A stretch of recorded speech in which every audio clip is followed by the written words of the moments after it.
नमस्कार साथियों, एक बार फिर से हमारे YouTube चैनल गिरिराज मैथ्स पर आप सभी का स्वागत है।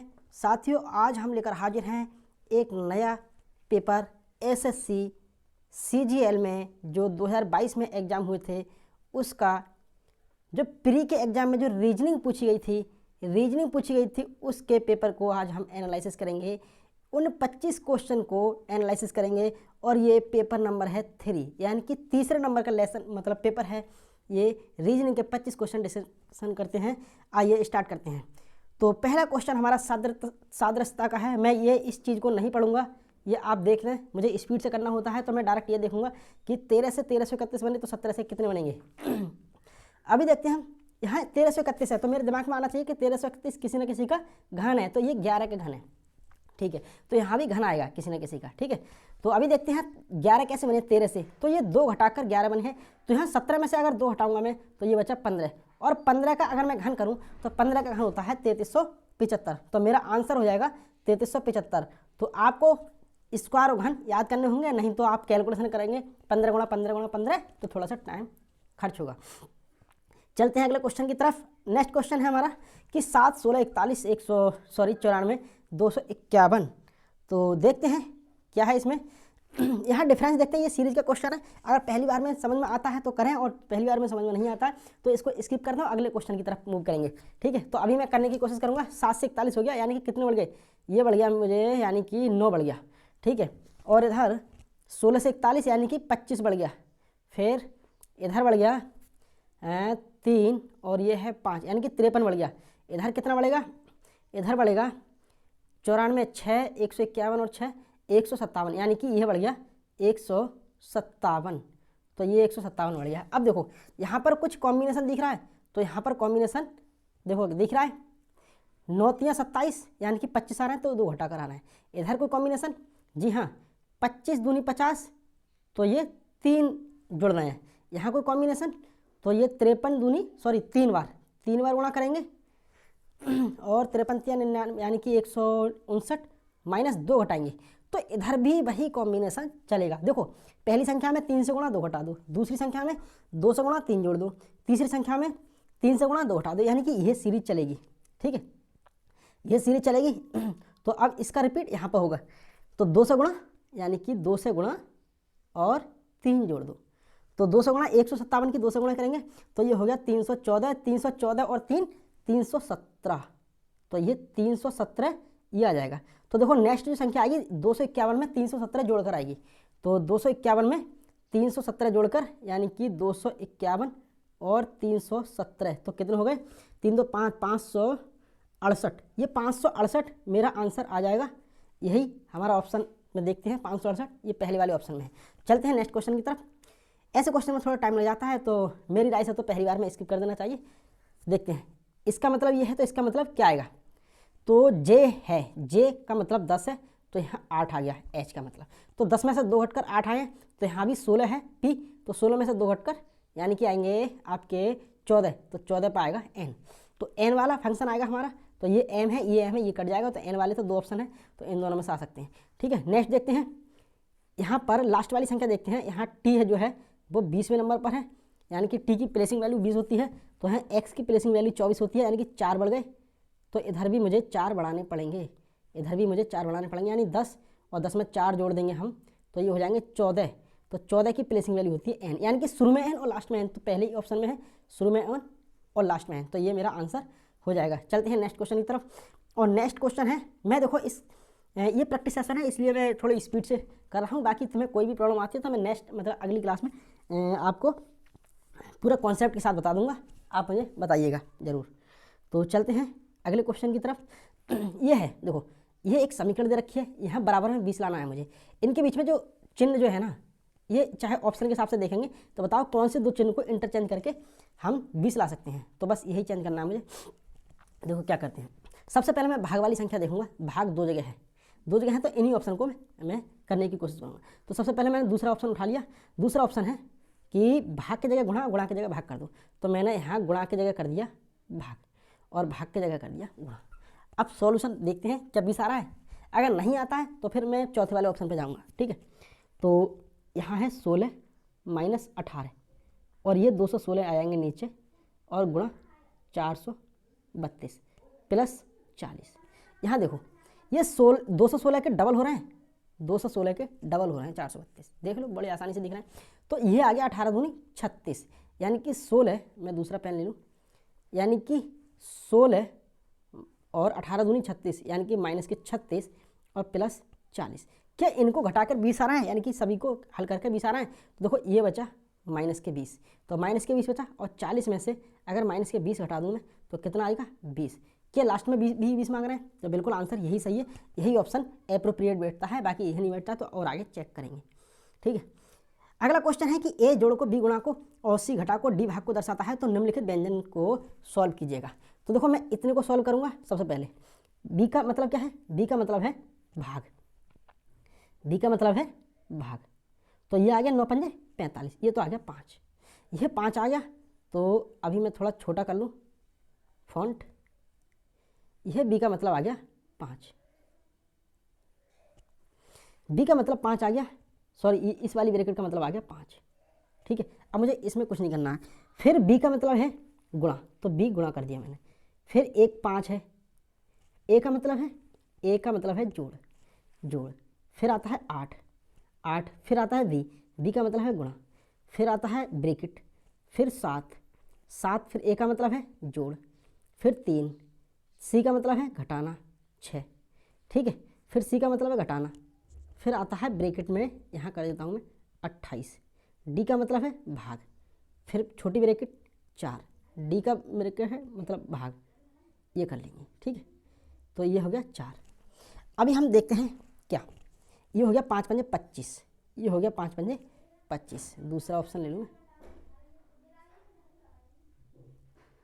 ये हो गया 5 पंजे 25, ये हो गया 8। और यहाँ जब सॉल्व करूँगा मैं तो 7 3 10, 10 में से 6 गया, 7 3 10 और 10 में से 6 गया तो ये 4 आ जाएगा, 10 में से 6 गया तो ये पूरा सिस्टम 4 आ जाएगा। और 4 जब आ गया तो 4 अट्ठे ये 32 आ गया, 32 आ गया। अब इस वाले को सॉल्व करूँगा, देखो ये आ गया माइनस, ये वाली चीज़ माइनस आ गई यहाँ पे, सही है।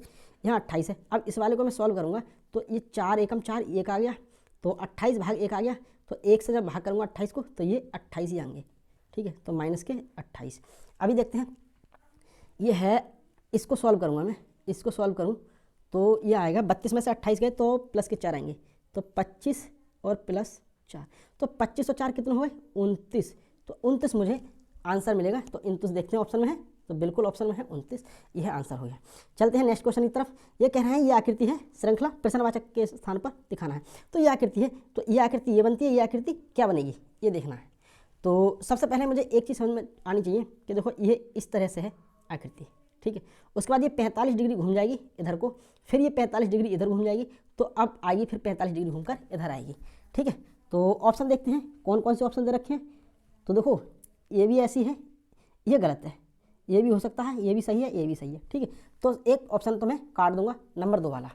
अब नंबर 2 वाला काट दिया मैंने। अब देखते हैं क्या, अब इसकी वो देखते हैं, यानी कि जो जीरो है ओ मान लें, जीरो मान लें, वो सेकंड प्लेस पर आ जाता है। देखो आ गया सेकंड प्लेस पर, तो उसके बाद में ये आ जाता है थर्ड प्लेस पर, ठीक है।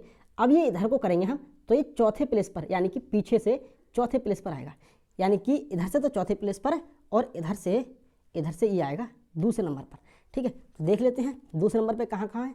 तो दूसरे नंबर पर इसमें है, बिल्कुल है जीरो, और इसमें भी है दूसरे नंबर पर, और इसमें नहीं है। तो इसमें तो पहले नंबर पर है ये, तो ये वाला काट देंगे, ये वाला ऑप्शन नहीं है, ये वाला ऑप्शन नहीं है, 2 ऑप्शन कट गए मेरे, पहला और तीसरा ऑप्शन बचेगा।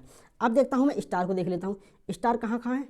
स्टार है, स्टार देखो ये लास्ट में था, अब ये ऊपर पहुँच गया पहले नंबर पर, फिर दूसरे नंबर पर पहुँच गया इधर से, फिर इधर से ही ये तीसरे नंबर पर पहुँचेगा। तो तीसरे नंबर पर कहाँ कहाँ है ऑप्शन में, तो देखो ऑप्शन में तीसरे नंबर पर कहाँ कहाँ है, एक तो इस वाले में है ऑप्शन में तीसरे नंबर पर, और इसमें देखते हैं 2 ही ऑप्शन बचे हमारे, 1 और 3। तो इसमें देखते हैं तीसरे नंबर पे यहाँ पे, और यहाँ पे दूसरे नंबर पे है, ये गलत है, तो ऑप्शन मेरा हो जाएगा पहला। चलते हैं नेक्स्ट क्वेश्चन की तरफ। नेक्स्ट क्वेश्चन है कि निम्न दिए गए शब्दों को अंग्रेजी शब्दकोश में मौजूदा होते हैं, तो उन्हें बताइए कैसे, किस हिसाब से निम्न शब्द होंगे। सही है, जैसे आप अपने मोबाइल में करते हैं सेव, तो ए वाले ऊपर नाम, बी वाले नीचे नाम, सी वाले और उससे नीचे नाम, और जेड वाले सबसे नीचे नाम आते हैं, ठीक है। तो उसी हिसाब से देखेंगे। तो सबसे पहले देखते हैं जो कॉमन चीज़ है उसे काट देंगे। देखो सर, सर, सर, सर और सर, यानी कि ऐसी यार सब में कॉमन दिख रहे हैं, तो इससे मैं तुलना नहीं कर पाऊंगा कि ये कि पहले कौन सा आएगा दूसरा कौन सा आएगा। अब बचा क्या, अब बचेगा क्या,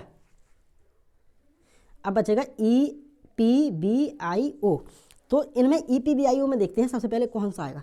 तो सबसे पहले आएगा ई वाला फंक्शन, तो ई वाले फंक्शन पहले नंबर पर है।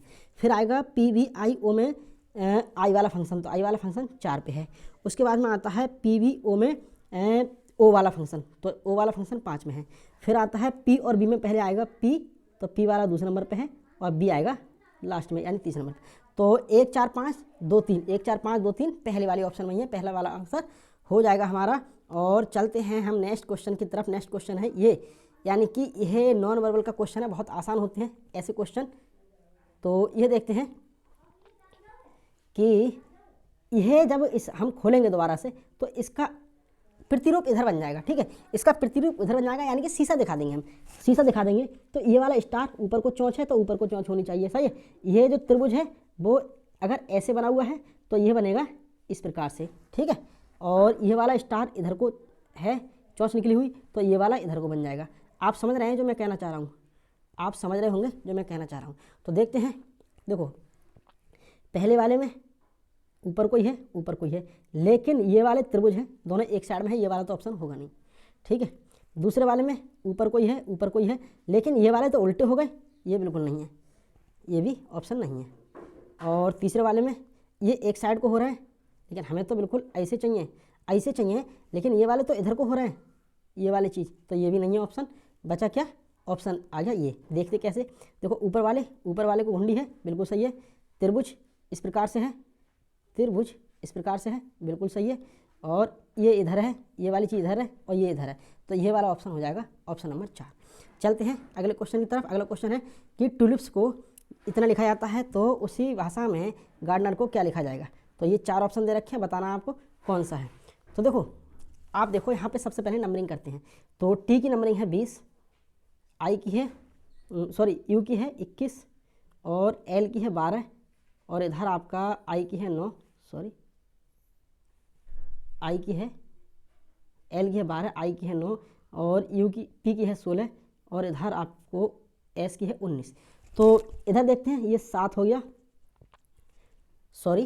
नंबरिंग करने की ज़रूरत भी नहीं पड़ेगी। यहाँ देखो ये है अपोजिट है बिल्कुल, GT road, fair and fair, light of, Indian railway और केपी और ये है स्लो हाई। तो ये हमारा अपोजिट हो जाएंगे एक दूसरे के। तो अपोजिट आप देखते हैं यहाँ पर, तो जी का अपोजिट जीटी रोड, जी का अपोजिट यानी कि जीटी रोड, ए का अमिताभ जया और आर का इंडियन रेलवे, इधर डी का डोज विंडो, इधर आपको एम्प्टी वैकेंट, यहाँ आपको मॉर्निंग नाइट। तो TZI और WBM, TZI WBM ये वाला ऑप्शन मिल जाएगा मुझे, TZI WBM ये आंसर, WBM मैंने गलत कर दिया, TZI WBM, ठीक है। तो ये वाला ऑप्शन मुझे मिल जाएगा, ऑप्शन नंबर 4 इसका आंसर हो जाएगा। चलते हैं देखते हैं अगला क्वेश्चन। तो अगला क्वेश्चन ये है, तो ये कह रहा है जल में निर्मित सही प्रतिबिंब ज्ञात कीजिए। तो जल में निर्मित प्रतिबिंब मुझे देखना है, कैसे निकालूंगा मैं। यहाँ मैंने प्रतिबिंब लगा दिया और ये जल में प्रतिबिंब होना चाहिए, जल में प्रतिबिंब नीचे बनता है, तो 5 जो है 5 इस हिसाब से है, ठीक है। तो इसका प्रतिबिंब जो बनेगा वो इस हिसाब से ही बनेगा, ठीक है। तो इस हिसाब से प्रतिबिंब ये भी हो सकता है, ये तो हो ही नहीं सकता, ये जस्ट अपोजिट है, बिल्कुल गलत है। ये हो सकता है, ये हो सकता है। तो दूसरा नंबर का ऑप्शन तो मैंने एकदम काट दिया, एक नंबर देखते ही दूसरा नंबर का ऑप्शन काट दिया। अब बचा क्या, अब 9 देख लेता हूँ। 9 जो बनता है ऐसे बनना है, तो यह भी ऐसे ही बनेगा, ठीक है, जल प्रतिबिंब में। तो जल प्रतिबिंब में ये हो सकता है पहला, ये तो हो ही नहीं सकता, ये तो बिल्कुल जस्ट अपोजिट कर दिया। तो बचे क्या, पहला और चौथा ऑप्शन बचा, केवल 2 नंबर से पहले यानी 2 ऑप्शन मैंने काट दिए। अब मैं बात करूँगा और कौन सा डिफरेंट दिख रहा है, यहाँ एम वाला यानी लास्ट वाला डिफरेंट दिख रहा है, यहाँ बात करूँगा। तो ये है, मैं जब एम उल्टा है तो उल्टा बनाऊँगा, तो इस प्रकार से बनेगा उल्टा, ठीक है, यानी कि इस प्रकार से बनेगा उल्टा, ठीक है। तो इस प्रकार से उल्टा बनेगा। तो ये वाला तो है ही नहीं, क्योंकि इधर तो घुंडी इसकी इधर होनी चाहिए, ये तो इधर है, तो ये गलत है, ठीक है। तो ऑप्शन बचा चौथा, तो ये मेरा आंसर है। और ये 11वां क्वेश्चन है। 11वां क्वेश्चन कहता है कि गंगा को इतना लिखा गया है, तो गंगा को इतना लिखा गया है, तो गंगा का कोड ये है और कोसी का कोड ये है, तो गोमती का कोड क्या आएगा। देखो बहुत ईजिली समझ सकते हो कि मैं गंगा का मैंने कोडिंग दे दिया, जी का 7 है, ए का 1 है, एन का 14 है, जी का 7 है, ए का 1 है। अब देखो 7 3 21 हो रहा है, 1 3 3 हो रहा है, 14 3 42 हो रहा है, 7 3 21 हो रहा है, 1 3 3 हो रहा है, यानी कि every digit are multiply to n, यानी कि प्रत्येक डिजिट एन से मल्टीप्लाई कर रहा है, यानी प्रत्येक लेटर एन से मल्टीप्लाई कर रहा है। ठीक है बस आगे चेक करने की जरूरत नहीं है, तो मैं डायरेक्ट क्वेश्चन पे पहुंचता हूँ कि गोमती को क्या लिखा जाएगा। गोमती G7 O15 M 13 और T 20 और I 9। ठीक है, तो 7 3 21 आ जाएगा, 15 3 45 आ जाएगा, 13 3 39 आ जाएगा, 20 3 60 आ जाएगा और 9 3 27 आ जाएगा। तो 21 45 39 60 27, 21 45 39 60, तो 21 वाला ऑप्शन यहाँ है, यहाँ है। ठीक है, 21 45, 21 के बाद 45 आना चाहिए, तो ऑप्शन नंबर केवल 2 ही है बस, 21 45 39 60 27। अभी देखते हैं, ये क्वेश्चन है, ये है नॉन वर्बल का और घुमाने की अनुमति नहीं है। तो इसमें बताओ कि यह जो आकृति दे रखी है ना, यह जो आकृति दे रखी है, तो इस वाली आकृति में मतलब ये वाली कौन सी आकृति बन सकती है। तो इसमें जो आकृति बनेंगी आप ध्यान से देखें, तो ये वाली आकृति नहीं बनेगी, यह भी नहीं बनेगी, ये जो तीसरी वाली है ना आकृति, ये वाली आकृति बनेगी। देखो कहाँ बन रही है, तो ये बन रही है इस वाले पोर्शन में, यह बन रही है इस वाले पोर्शन में, यहाँ देखो। ठीक है, आप समझ जाओगे कहाँ बन रही है आकृति। तो चलते हैं अगले क्वेश्चन की तरफ। ये कह रहे हैं कि 3 पासे दे रखे हैं, अलग अलग स्थिति में इसका अध्ययन करें और पहचानें कि कौन सा पासा सही कथन है। तो 3 पासे दे रखे हैं। अब इसमें बताओ कि पहला A 4 के विपरीत है, 3 6 के विपरीत है, 6 1 के विपरीत है और 5 2 के विपरीत है। तो बताइएगा आपका कौन सा ऑप्शन हो सकता है। तो इसमें पहले और दूसरे ऑप्शन में मैं कॉमन करूँगा। देखो पहला और दूसरा ऑप्शन ले लिया मैंने, यहाँ कॉमन चीज़ देखते हैं। कॉमन चीज़ देखने के बाद 2 नंबर हमें कॉमन मिल गए, तो बचा तीसरा नंबर ऑटोमेटिकली एक दूसरे के विपरीत हो जाएगा। 3 बराबर 5, यानी कि 3 के विपरीत 5 हो जाएगा। ठीक है, तो यहाँ ऑप्शन में 3 के विपरीत 5 दिख रहा है कहीं पे, तो 3 के विपरीत 5 है ही नहीं कहीं पे, तो हम तो इससे तो एनालाइज कर नहीं पाएंगे। ठीक है, यानी कि इसमें से हो नहीं सकता। फिर देखता हूँ मैं दूसरा और तीसरा ऑप्शन ले लेता हूँ। तो यहाँ पर 2 कॉमन है, 2 कॉमन है, 5 कॉमन है, 5 कॉमन है, तो बचा क्या 1 6। तो 1 के विपरीत 6 आएगा, 1 के विपरीत 6 आएगा। क्या 1 के विपरीत 6 इसमें ऑप्शन दिख रहा है? हाँ बिल्कुल, 6 के विपरीत 1 ऑप्शन में है, तो ये वाला ऑप्शन हो जाएगा मेरा। अगर इसमें नहीं मिलता फिर मैं पहले को तीसरे को लेता। ठीक है, तब वहाँ विपरीत देखता, तो ये मेरा आंसर हो जाएगा। और चलते हैं नेक्स्ट क्वेश्चन की तरफ। ये है 13 16 52 15 24 90 और 13 36 क्या आएगा। ठीक है, अभी हम कॉम्बिनेशन देखेंगे इसका। 13 अगर मैं 16 है, 16 को मैं 4 से भाग कर दूं तो बचेगा 4, तो 13 चौका 52। अगर 24 है, 24 को मैं अगर 4 से भाग कर दूं तो 6 आएगा, तो 15 छक्का 90 है। तो उसी हिसाब से 23 है। ठीक है, और इधर 36 है, 36 को मैं 4 से भाग कर दूं तो 9 आएगा, तो 23 की 9 से गुणा करूंगा तो कितना आ जाएगा 23 ढाई 230, यानी कि 23 घटा दो 207 आंसर आ जाएगा। 207 आंसर है, तो इसमें ऑप्शन में तो 207 है ही नहीं कहीं पे, तो नहीं है, तो यहाँ मिसप्रिंट हो गई होगी शायद, यानी कि आयोग ने तो 107 ही आंसर दिया इसमें, तो आंसर इसका है रियल में 207। ठीक है, चलते हैं अगले क्वेश्चन की तरफ। अगला क्वेश्चन कहता है 2 संख्याओं के योग और अंतर का अनुपात 6:5 है। तो 2 संख्याओं के योग और अंतर का अनुपात 6:5 है, तो दोनों संख्याओं का अनुपात ज्ञात कीजिए। देखो योग मैंने एक संख्या a और एक संख्या b मान ली, तो योग हो गया 6, तो 6x मान सकता हूँ या नहीं भी मान सकता हूँ, 6 मान लिया मैंने, सही है। और इनका अंतर जो है, अंतर है 5। अब देखो अगर मुझे a निकालना है और मुझे b निकालनी है, ये कह रहे हैं दोनों संख्याओं का अनुपात, तो a अनुपात b पूछ रहे हैं मुझसे। अब मुझे a और b निकालनी है, तो a और b कैसे निकालूंगा। अगर ऐसी समीकरण दिखे तुम्हें तो बहुत शॉर्ट ट्रिक है इसकी। अगर a निकालना है तो दोनों को जोड़कर आधा कर देंगे, 6 5 11, 11 के 6 5 11, 11 के आधे। ठीक है, अगर मुझे b निकालना है तो दोनों को घटा के आधे कर देंगे, तो 6 में से 5 गया 1 और उसका आधा कर देंगे। ठीक है, दोनों घटा के आधा कर देंगे बस। अब मुझे रेशो निकालना, जो कट रहे हैं काट देंगे, जो बच रहे हैं छोड़ देंगे, सही। तो 11:1 आंसर आ जाएगा। यही बहुत शॉर्ट ट्रिक है, बाकी आप जैसा करना चाहें वो कर सकते हैं। यह थोड़ा सा क्वेश्चन लेंथी हो जाएगा, आपको करने के लिए इसको टाइम चाहिए। तो पहली शॉर्ट जब आप राउंड देखें तो उसके बाद में आप इसको स्किप कर सकते हैं। दूसरे राउंड जब अटैम्प्ट करेंगे हम उसमें इसे सॉल्व करने की कोशिश करें। ठीक है, तो मेरा सजेशन यही है। ये कह रहे हैं इसका मतलब ये, इसका मतलब ये, इसका मतलब ये है, इसका अर्थ ये है। तो निम्नलिखित में से किस विकल्प का अर्थ है कि जे आर का पिता है, तो जे आर का पिता है, तो इसमें मुझे देखना है, ऑप्शन चेक करने हैं। तो ऐसे क्वेश्चन में डायरेक्ट हमें ये ऑप्शन चेक करने होंगे, और ये लेते हैं टाइम लेते हैं, तो फिर भी हम करेंगे, लेकिन यहाँ तो समझाना है आपको, लेकिन बाकी रब पे तो जल्दी हो जाते हैं कॉपी वगैरह पे। अभी देखते हैं तो थोड़ा सा और छोटा कर लें। ये रहा आपका क्वेश्चन। तो ये कह रहे हैं निम्नलिखित में से किस विकल्प का चयन करें जे आर का पिता है। तो मैंने पहला ही ऑप्शन ले लिया, ठीक है, पहला ऑप्शन ले लिया। तो C@J, C@J, तो C@J जे वाले पोर्शन ये है, तो इसका मतलब है सी जे की पत्नी है, तो सी पत्नी है किसकी, जे की, ठीक है। और पहला ही ऑप्शन जे परसेंटेज के, तो जे परसेंटेज के का मतलब है जे के का भाई है, तो जे भाई हो गया किसका, के का, ठीक है। और $M, तो $M का मतलब है के एम का पिता है, के जो है पिता है किसका, एम का। उसके बाद M हैज आर, तो M हैज आर का मतलब है एम आर की बहन है, तो एम बहन है किसकी, आर की। तो ये बताओ इससे क्या संतुष्ट कर पा रहे हो आपको क्वेश्चन, आप क्वेश्चन को कि जे आर का पिता है, तो जे पिता है किसका, आर का, तो आर का पिता हो सकता है, ये कैसे हो सकता है, देखो ये इन दोनों की संतान है, के की संतान है ये दोनों, ठीक है। तो के का पिता, आर का पिता तो के है, आर का पिता के है, तो जे कैसे हो जाएगा, तो जे तो है आर का चाचा, तो यहाँ से तो ये ऑप्शन हुआ नहीं, ये क्वेश्चन पहला काट देंगे। दूसरा है C@R, तो सी आर की पत्नी है, तो सी जो है पत्नी है किसकी, आर की, ठीक है। उसके बाद में $K, तो आर के की, सॉरी आर के की बहन है, तो आर, सॉरी एक मिनट, C@R, तो सी आर की पत्नी है, ठीक है। $K, तो आर के का पिता है, तो आर के का पिता है, ठीक है।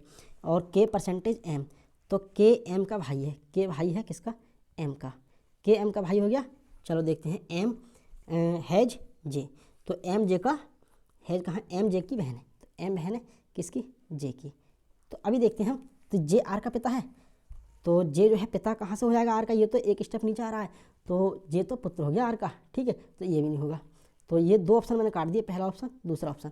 अब तीसरे ऑप्शन पर मैं बात करूँगा, तो C@J, तो सी पत्नी है किसकी, जे की, जे की पत्नी होगी सी। और ये कह रहे हैं $K, तो जे के का पिता है, जे पिता है किसका, के का, ठीक है। और के परसेंटेज एम, तो के एम का भाई है, के एम का भाई है। अभी देखते हैं एम हैज आर, तो एम आर की बहन है, तो एम बहन है किसकी, आर की। अब ये कह रहे हैं कि जे आर का पिता है, तो देखो यहाँ जे के बच्चे हैं ये 3, तो आर का पिता हो जाएगा जे, बिल्कुल हो जाएगा, ये कथन सत्यापित है कि जे क्या है, पिता है किसका, आर का, तो ये तीसरा वाला ऑप्शन हो जाएगा आंसर। अब देखते हैं अगला क्वेश्चन कि बैन आरेख दिया रखा है भारत, दिल्ली, असम, गुवाहाटी। तो देखो ये बैन आरेख दे रखा है, तो इसमें कैसे करेंगे हम, इसमें कैसे करेंगे, देखो भारत है, ये हो गया, मैंने भारत बना दिया। भारत में दिल्ली और असम दो स्टेट हैं भारत में, दिल्ली और असम के अंदर ही गुवाहाटी है, ठीक है। तो ये वाला ऑप्शन हो जाएगा, असम के अंदर गुवाहाटी है, तो पहले यानी इस क्वेश्चन का आंसर दूसरा हो जाएगा, दूसरा ऑप्शन। एक ये दे रखा है, एक पासे के दो अभिविन्यास दिखाए गए हैं, ये पासा किस विकल्प आकृति को रेखाओं के अनुदिश मोड़कर प्राप्त किया जा सकता है। तो ये आकृति दे रखी है, ये दो पासे दे रखे हैं, इन्हें खोलकर बताओ कि इसमें से कौन सा पासा बन सकता है। तो इसमें से कौन सा पासा बन सकता है ये देख लो। तो सबसे पहले मैं देखूंगा अपोजिट देखने मुझे, ठीक है, $, ठीक है। तो बचा क्या, जब कोई भी पासे में, किन्हीं दो पासों में कोई एक आकृति या चिन्ह या नंबर समान पोजीशन पर और समान हो, तो बाकी जो बचे अपनी पोजीशन पर एक दूसरे के विपरीत होंगे, ठीक है। तो इसका मतलब है एंड का मतलब है विपरीत हैज, और @ का मतलब है विपरीत परसेंटेज, ठीक है। तो सबसे पहले मैंने इसी को उठा लिया कि क्या हैज एंड का अपोजिट है। तो अभी मैं देखता हूँ क्या हैज एंड का अपोजिट है। देखो हैज तो यहाँ $का अपोजिट है, ये वाला ऑप्शन तो है नहीं। हैज तो परसेंटेज का अपोजिट है, ये वाला भी नहीं है। हैज तो एंड का अपोजिट है, बिल्कुल सही, हैज जो है एंड का अपोजिट है, तो ये मेरा आंसर हो जाएगा। और देखो एट द रेट भी परसेंटेज का अपोजिट हो गया, तो ये वाला मेरा ऑप्शन हो जाएगा। बाकी आगे चेक करूँगा, देखो हैज तो जी के अपोजिट है, तो ये वाला ऑप्शन भी नहीं होगा, तो ऑप्शन नंबर मेरा तीसरा हो जाएगा। अगर ये कॉन्सेप्ट समझ में नहीं आता आपको तो प्लीज़ मुझे बताइएगा, मैं एक नई क्लास में आपको पूरा कॉन्सेप्ट सिखाने की कोशिश करूँगा, अगर आप चाहते हैं तब, ठीक है, वरना प्रैक्टिस कीजिएगा। तो एक निश्चित कोड में आर यू रेडी को 541, बी आर गोइंग को 261 और सी इज रेडी को 498 लिखा जाता है, तो यू को क्या लिखा जाएगा? तो देखो जहाँ यू है ना वहाँ पहुँच जाएंगे हम, ठीक है, जहाँ यू है वहाँ पहुँच जाएंगे। यू है आर यू रेडी, तो यू यहाँ पे है, तो मुझे आर ख़त्म करना होगा, मुझे रेडी का कोड ख़त्म करना होगा। देखो ये कोड दे रखे हैं 541, तो मुझे यू के कोड पाने के लिए आर और रेडी के कोड पता करना होंगे, उसके बाद मैं यू का कोड बता सकता हूँ। तो देखो मुझे आर हटाना है, तो आर मेरा यहाँ कॉमन हो गया, आर मेरा इस वाले दूसरे वाले सेंटेंस में कॉमन हो गया। अब इन दोनों में नंबर कॉमन देखते हैं, तो नंबर यहाँ पर एक कॉमन हो गया, नंबर यहाँ पर एक कॉमन हो गया, ठीक है, बचा क्या 5 4। अब मुझे यहाँ रेडी हटाना है, रेडी हटाना है, तो रेडी मैंने यहाँ से हटा लूँगा, रेडी मैं यहाँ से हटा लूँगा। इसमें नंबर कॉमन देखते हैं, यहाँ नंबर 4 कॉमन है, यहाँ नंबर 4 कॉमन है, तो बचा क्या 5 और यहाँ बचा यू, तो यू की वैल्यू कितनी आ गई? यू की वैल्यू आ गई 5, ठीक है, तो ऑप्शन नंबर मेरा 3 हो गया आंसर। अभी 20वां क्वेश्चन देखते हैं इस सेशन का, और ये थोड़ा सा टिपिकल टाइप का क्वेश्चन है, ठीक है। तो ये सीरीज मैं सजेस्ट करता हूँ कि आपको ये सीरीज छोड़ देनी चाहिए, क्योंकि पहली बार में आपको समझ में नहीं आएगी। तो मैंने तो खैर अभी पढ़ा रहा हूँ, तो एक बार देख चुका हूँ इस क्वेश्चन को, इसलिए मैं आपको बताने की कोशिश कर रहा हूँ। देखो कैसे, यहाँ 2 सीरीज बन रही हैं, इसमें डबल कॉम्बिनेशन वाली सीरीज बन रही हैं, ठीक है, डबल कॉम्बिनेशन। और डबल कॉम्बिनेशन की कभी सीरीज आती है थोड़ी सी हार्ड पड़ जाती हैं, तो हार्ड पड़ जाती है, देखते हैं क्या है, देखते हैं क्या है। देखो ये है, यहाँ पर ये है ये 2 बनना है, फिर यहाँ 6 बनना है, यहाँ 42 बनना है, फिर ये बनना है, ये कॉम्बिनेशन हो गया। तो 2 बना है 1 गुणा 2 से, 6 बना है 2 गुणा 3 से, और 42 बना है 6 गुणा 7 से, और 18 6 बना है 42 गुणा 43 से। यह तो यहाँ कॉम्बिनेशन हो गया, लेकिन हमें तो ये चाहिए नहीं, हमें ये चाहिए कि हमारा जो आ रहा है ये दूसरी वाली सीरीज में आ रहा है, ठीक है, दूसरी वाली सीरीज में आ रहा है। तो देखो ये है, ये है, ये है, और ये है, ये वाला आ रहा है, सही है। तो देखो ये जो 1 बना है, ये जो 1 बना है वो बना है 2 बना है, सॉरी, तो 1 की पावर 3 प्लस 1 करके बना है। ये जो 10 बना है वो 2 की पावर 3 प्लस 2 बना है, 2 की पावर 3 8 हो गया, 8 और 2 10। यहाँ क्या आएगा, यहाँ क्या आएगा, देखो यहाँ क्या आएगा, तो यहाँ मुझे दिख रहा है कि किसी संख्या की पावर करो और उसमें कुछ जोड़ दो, ठीक है। तो मुझे ऐसा ऑप्शन देखना है कि जो किसी संख्या के घन के बराबर हो, तो किसी संख्या के घन के बराबर मुझे ऑप्शन 1 दिखता है, वो है 1010, ठीक है। कैसे, यहाँ 10 की पावर करनी है मुझे, यहाँ 10 की पावर करनी है, और प्लस 10 जोड़ना है, ठीक है। तो 10 की पावर 10 कितना, 3 कितना हो गया 1000, और 10 जोड़ दूंगा तो 1010, ये आंसर आ जाएगा। बाकी आप ऐसे भी देख सकते हैं, बाकी आप ऐसे देख सकते हैं, देखो यहाँ 1 की पावर 1 और 1 जोड़ देंगे, 1 की पावर 3 प्लस 1 जोड़ देंगे, यहाँ 2 की पावर 3 प्लस 2 की पावर 3 प्लस 2 जोड़ देंगे, यहाँ 10 की पावर 3 प्लस 10 जोड़ देंगे, ठीक है, 10 की पावर 3 प्लस 10 यानी कि 1010, ये आंसर हो रहा है। तो ये वाला कॉम्बिनेशन हो रहा है, थोड़ा सा हार्ड टाइप का क्वेश्चन। ये देखते हैं अगला क्वेश्चन, सभी पिलर फनल है, ठीक है, फनल है। कुछ पिलर स्पैचुला हैं, तो कुछ पिलर स्पैचुला है, तो बस ये देखना है, कुछ पिलर फनल नहीं है, तो देखो कभी भी राइट यानी कि पॉजिटिव स्टेटमेंट है तो उसमें नेगेटिव स्टेटमेंट नहीं आएगा, तो ये तो ऑप्शन बिल्कुल हट गया, ठीक है। और यहाँ भी देखते हैं कुछ पिलर फनल नहीं है, तो कुछ पिलर फनल नहीं है, तो यहाँ हम इसमें डिसाइड नहीं कर सकते, तो इसलिए ये क्वेश्चन गलत, मतलब ये ऑप्शन गलत हो जाएगा, क्योंकि पॉजिटिव सेगमेंट से मुझे नेगेटिव सेगमेंट या सेंटेंस प्राप्त नहीं होगा। फिर दूसरा देखते हैं, कुछ स्पैचुला पिलर है, तो कुछ स्पैचुला, देखो ये वाला जो स्पैचुला है ना, ये पिलर में आएगा, ये वाला स्पैचुला है, ये पिलर में और स्पैचुला दोनों है, ठीक है, तो ये वाला ऑप्शन हो जाएगा, ऑप्शन यानी कि सेकंड सही है। तो ये कहते हैं निष्कर्ष दूसरा अनुसरण करता है, ठीक है, ये ऑप्शन नंबर 2 हो जाएगा। चलते हैं क्वेश्चन 22 में, 22 में देखते हैं क्वेश्चन क्या कहता है।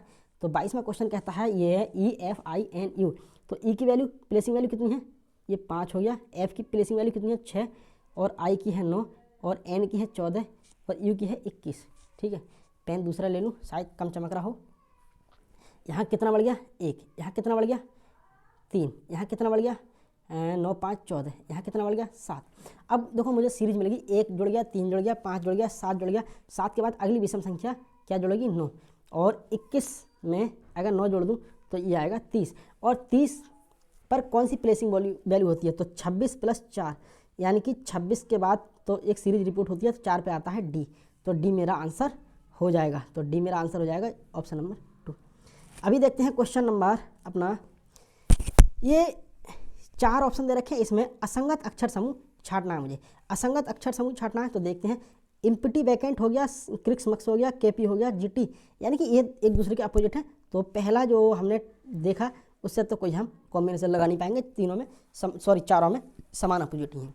बाकी देखते हैं ए एफ, ए की वैल्यू 1 है, एफ की वैल्यू 6 है, कितना बढ़ गया 5। ठीक है, बी की वैल्यू 2 है, एच की वैल्यू कितना है 8, कितना बढ़ गया 6। ठीक है, यू की वैल्यू 21 है, और जेड की वैल्यू 26 है, कितना बढ़ गया 5। और एल की वैल्यू 12 है, और क्यू की वैल्यू 17 है, कितना बढ़ गया 5। अभी हम देखते हैं, देखो यहाँ 5 बढ़ गया, यहाँ 5 बढ़ गया, यहाँ 5 बढ़ गया, लेकिन दूसरे वाले ऑप्शन में 6 बढ़ रहा है, तो मेरा ऑप्शन हो जाएगा असंगत दूसरा वाला ऑप्शन। ठीक है, 24वां क्वेश्चन देखते हैं, और यह है, इसके बाद यह आता है, इसके बाद यह आता है, उसके बाद क्या आएगा ये देखते हैं। ये भी सीरीज का क्वेश्चन हो गया। सी तीसरे नंबर पर है, ये 26 में, सी तीसरे नंबर पर है, फिर आता है 26वें नंबर पर जेड, फिर डब्ल्यू आता है 23वें नंबर पर, 23 के बाद में ये आता है 20वें नंबर पर। तो देखो ये देखो, हम ये 3 घट गए, फिर 3 हट गए, तो उसके बाद में 3 घटेंगे, तो 3 हटेंगे तो ये आ गया 17, और 17 पे क्या आएगा क्यू। तो पहला तो मेरा आएगा क्यू, तो क्यू तो सभी में मैं एनालिसिस अभी नहीं कर पाऊँगा। ठीक है, तो उसके बाद मैं करूँगा अगले लेटर को लेकर, ए ई आई एम। तो ए 1 पर है, ई 5 पर है, आई 9 पर है, एम 13 पर है, कितना बढ़ गया 4, कितना बढ़ गया 4, कितना बढ़ गया 4। अब यहाँ भी 4 बढ़ेगा, 13 4 17, 17 पे क्या आएगा क्यू, तो बस सेकंड प्लेस पर क्या आएगा क्यू, तो पहले पर तो है और दोनों पर क्यू क्यू आ रहे हैं, तो केवल ऑप्शन नंबर 3 इसका आंसर हो जाएगा। अब ये क्वेश्चन दे रखा है 8 में, A B C D E F G H 4 देखते हैं कि 2 पंक्तियों में बैठे हैं, दोनों पंक्तियाँ एक दूसरे के आमने सामने हैं। तो ये भी क्वेश्चन थोड़ा सा पहले झटके में आपको स्किप कर देना है, और बाद में आपको देखना है इस क्वेश्चन को कैसे सॉल्व करना है। ठीक है, तो देखते हैं 4 व्यक्ति हैं साथियों,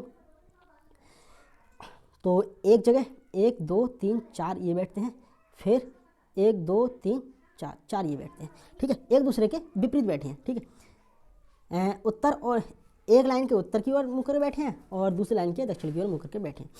तो देखते हैं ए डी के सामने है, तो मैं ए को डी के सामने मान सकता हूँ, अभी देखते हैं बाद में। ई जी के ठीक बाईं ओर बगल में है, तो ई जो है जी के ठीक बाईं ओर बगल में, तो जी के ठीक बाईं ओर बगल में, तो ई मैंने यहाँ कर दिया, जी के ठीक बाईं ओर बगल में बैठा दिया। एच बी के ठीक बाईं ओर बगल में है, सी जी के सामने बैठा है, तो सी जो बैठा है जी के सामने बैठा है, जी के सामने ये बैठ गया, सी बैठा लिया, सही है, जी के सामने है।